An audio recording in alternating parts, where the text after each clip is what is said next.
ito ay pinagtulungan po namin mga petitioner kasama ng aming abogado, si Attorney Jose Arturo Topacio III, sapagkat para po sa amin ay yung pong mga public statements ni Senate President Vicente Sotto III, with all due respect to him, ay lumalampas na po sa legitimate commentary at ito po ay nagtatransgress na into the territory of statements that tend to destroy the credibility, undermine the faith of the people in the Supreme Court. Lalong-lalo na po yung may mga statements niya, for example, nasasabihin niya mas magaling pa ang first year law student kaysa sa mga maestrado ng Korte Suprema. Parang inamend na ang konstitusyon, hindi naintindihan ng ponente na si Senior Associate Justice Leonen. Walang alam sa rules.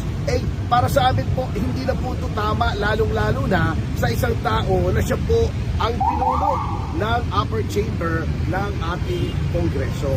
So, para po, hindi po ito para patahimikin si Senate President Sotto, katulad ng sinasabi ng iba. He's free to say what he wants, basta ito po ay hindi bumabalangkas sa rules on contempt and what is permissible na sabihin. Sapagkat the Supreme Court, being one of the three great departments of government, is entitled to respect from the other two departments. Hindi pwede bastusin na lang. Hindi naman po binabastos ng Supreme Court ang Senado o ang mababang kapulungan. So, what the Senate President is doing is totally uncalled for. Ginawa lang ng Korte Suprema ang kanyang katungkulan sa ilalim ng konstitusyon to determine whether there is grave abuse of discretion on the part of any department of government. Hindi po dapat ganyan. The power of judicial review. Sir, pwede ba niyang defense na co-equal branch naman? Hindi po. Hindi po. Sapagkat kahit co-equal ka, kaya nga co-equal hindi mo pwedeng sabihin na mas magaling ka. Oo, na mas magaling ka. Co-equal. Kayo ay may ginawa kayo sa impeachment. May dumunog sa Korte Suprema. Sinabi ng Korte Suprema, excuse me, mali yung ginawa ninyo in the exercise of its duties. Dapat po yung dalangin. Kung natatandaan nyo po yung sa Amerika, yung Gore versus Bush sa Florida. Di ba naging Florida ang battleground state? Yung botohan sa Florida ang nagkatalo kung sino magiging Pangulo ng Amerika, ng Estados Unidos. Natalo si Gore sa Korte Suprema. Ano sabi ni Al Gore, who is Vice President at the time? I do not agree with what the Supreme Court did, but I respect it. That those are the actuations of mature politicians in a mature democracy. Tayo, parang bata tayo pag hindi natin nakukuha yung gusto natin, dadabog tayo, napipikon tayo. Hindi po dapat ganon ang Senate President. So, hindi kung ma-file na guilty of illegal si SP Sotto, maari po siyang ma-judge in indirect contempt. Sure. Maari po siyang kagalitan o ma-reprimand, ma-censure. Kataas-taasan po, siya po ay pagbultahin ng 30,000 o makulong ng 6 na taon. 6 na buwan, sorry. Dito sa sakot ng parliamentary video. Ay di po. Outside. Outside. Actually po, yung mga sinabi niya sa loob ng halls of the Senate ay magiging subject to a separate complaint sa Ethics Committee na gagawin din po namin. Kasi hindi po pwedeng galawin ng kahit sino. He can only be responsible for statements made as Senate President inside the halls of the Senate before his peers, yung kanyang kapwa mga senador. Pero yung mga sinabi niya sa labas, they are subject to the same acts as an ordinary citizen. Hindi po ba mag-follow?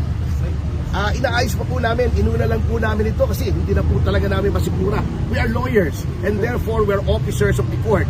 At kaya hindi po namin masigura yung ginagawa po ni Senate President Sotto, with all due respect to him. And just to As a matter of fact, may jurisprudence, pangalan din, Inre Vicente Sotto, 1949. Lolo niya at senador din. At doon, indirect contempt. Same case at convicted siya. Nag-fine siya doon. At ang ginawa ng lolo niya doon ay pareho rin sa ginawa niya dito.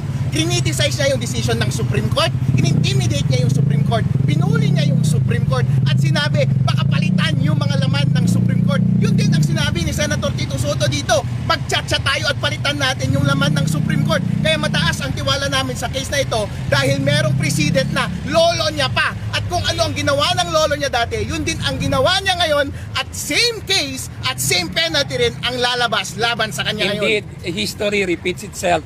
So yung sa Inri Soto, isa sa mga kaso yon na ni-review namin when we were taking the bar examination, di ba, Attorney Perdi? Oo. Isang as security advisory of Attorney Perdi Papacio, yours truly, Attorney Manuelito Luna, aking defensor, Attorney Aaron Justicio, my Mary Captain Diaz Dinas, Representative Enrico Garcia, are the complainants in this case. But together with us, we are very fortunate to have with us our good friend and always providing leadership for the former Congressman Taras in this complaint that we filed against Senator Soto for indirect contempt. So I would like to give the floor first to Taras. Magandang hapon po, sir, lapit lang sir sa mic. Please me to put my name in Sweden. I am with the lawyers who are filing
Attorney Papacio as one of the main defendants during the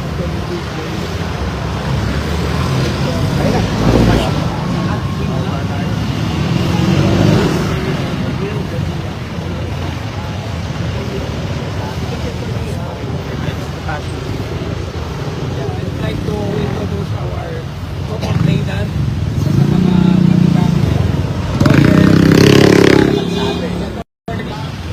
Excuse lang. Baba nyo nga yung mic, naka ano eh. Baba lang namin yung mic. Baba lang namin yung mic. Paano yung mukha ay Baba nyo yung mic. Baba na ng mic, baba. Wala kami sinasabi. Wala. Sabi nyo rin. Baba nyo yung mic. hindi makita yung gandang lalaki. Ang taas eh. Para ka namin pinasusubo ng mic, sir eh. Natatakpan yung mga kamera. Okay na, sir. Okay na? Baba pa, konti pa.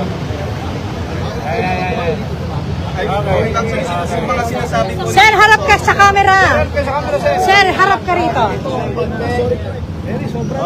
Buka.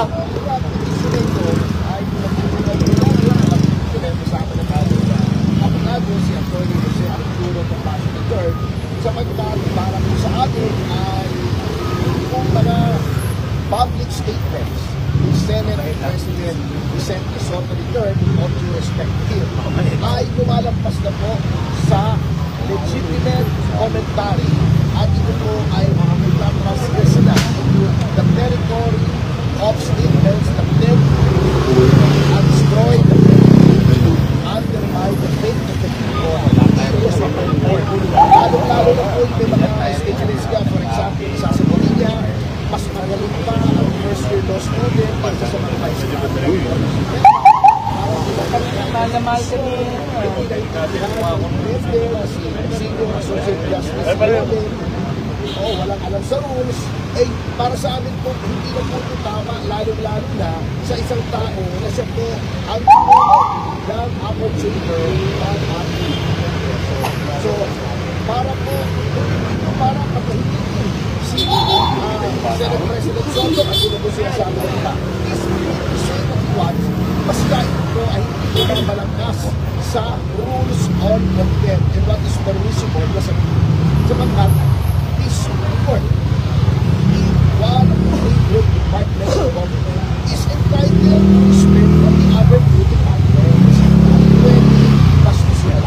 Hindi naman kung pinapastusin sa Lingkod, ang Sigado, o ang mababang matulungan. So, what the Senate President is totally thankful for.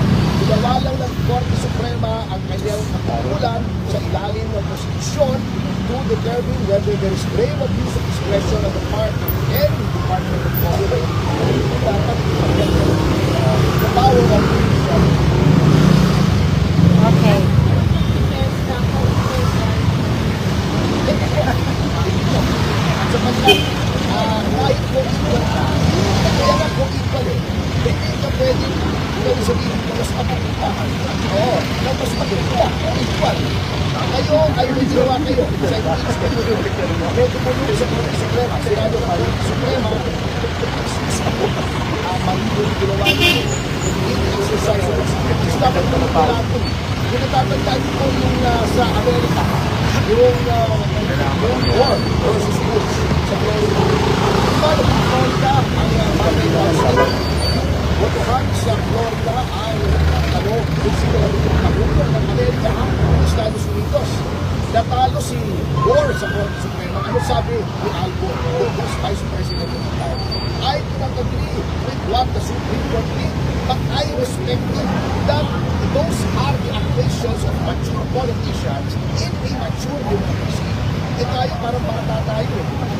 Hindi natin ang buhay gusto natin na gagabog tayo, nakibigin tayo. Hindi po dapat gano'n ang Senate President. Rinig kong ma-file na guilty of indirect contempt si SP Soto, ano po ba maging epekto nito sa kanya? Mag-penalty po ba?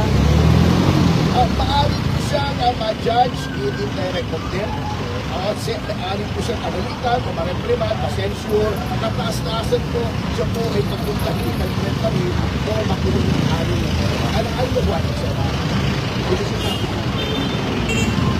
Hindi po outside. Actually po, yung mga sinabi niya sa loob ng halls of the Senate ay subject to separate complaint sa ethics committee na gagawin din po namin. Kasi hindi po pwedeng galawin yung kahit sino. He can only be responsible for statements made as Senate President inside the halls of the Senate sa before his peers yung kanyang akwa mga senador. Pero yung mga sinabi niya sa labas, we are subject to the same acts as an ordinary citizen. Inaayos po namin, inuna lang po namin ito kasi hindi na po talaga namin masimula. We are lawyers and therefore we are officers of the court. At kaya hindi po namin masimula yung ginagawa po ni Senate President Soto with all due respect to him. And just to add, may mga statements siya online. Pwera doon sa interview kay Mr. Esquerra, meron siya mga online post sa Facebook niya which to my mind is demeaning, disrespectful of the integrity of the Supreme Court as an institution. And tinarget niya yung ponente, yung Senior Justice, parang personal niya. And he also had a statement na inaamyentahan ng Constitution ang desisyon ng Korte Suprema. Mali po yun. The Supreme Court is the final arbiter sa lahat ng constitutional questions. So very responsible yung pahayag ni Senate President Vicente Soto. po nito? May